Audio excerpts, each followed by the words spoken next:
Hi, I'm Rebecca Brand, and this recipe is chicken bone broth, and I'm making it ahead of time just in case me or anyone in my household gets the coronavirus.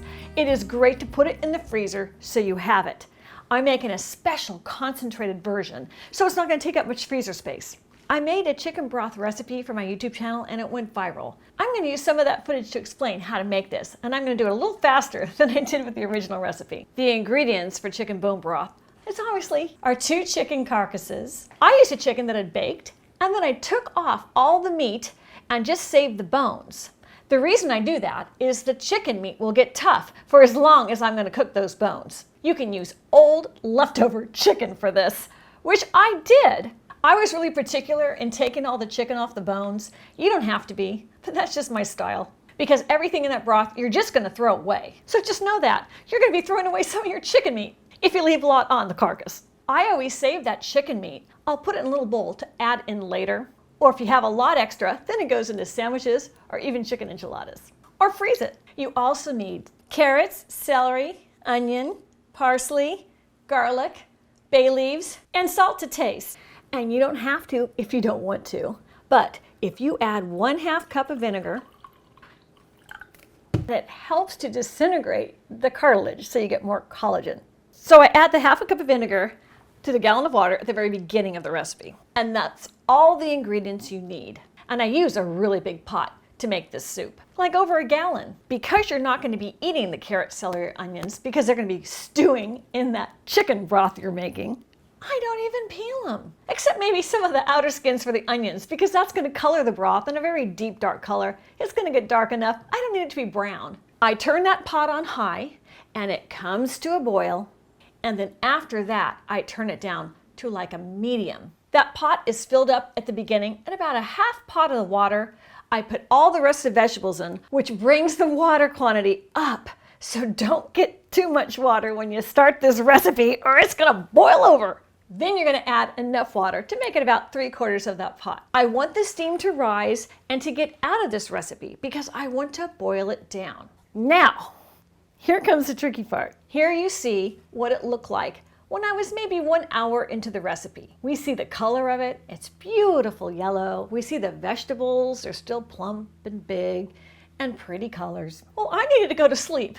It was at night and I wanted to keep it cooking. In my household, I know that if I turn it down to low and sleep on it, I'm okay.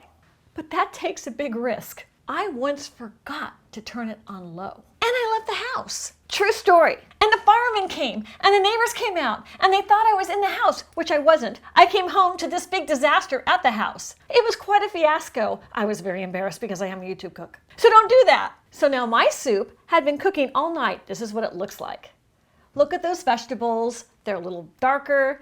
The broth is much darker. It's really thick. The celery has completely disintegrated and just about the bones too. So after seeing it looks done, chum, I turn down and off the stove. Don't forget the step. I'm doing the 2-pot method on the strain. I'm putting this pot in my sink because we can have splatter. And I'm gonna put a strainer right on top. That one fits really good. I'm happy with that. Aim, shoot, and fire. And go slow because it could splatter out. And you made some liquid gold in there. Ooh, ooh, ooh, be careful. Ah! I don't want to lose any drop of that because it is so incredibly special. It's been cooking for 24 hours.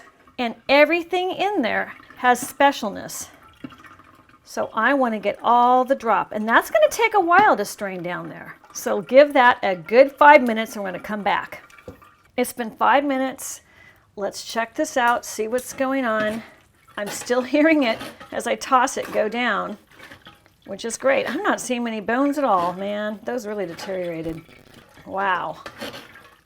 By doing this, I'm getting more into my container. I want to do this until those drops stop coming through. I might even press it down a little bit. So just keep tossing it and doing that because you want all of that. You do a lot of work to get a beautiful bone broth and you want every little bit you can have.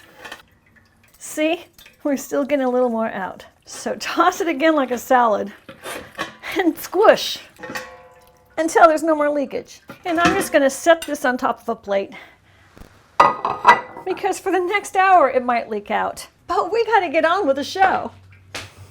It's time to pack it up and store. Remember that this small quantity came out of a larger pan this size, which is a gallon. Since this is highly concentrated and I want it concentrated, I'm now going to add my salt.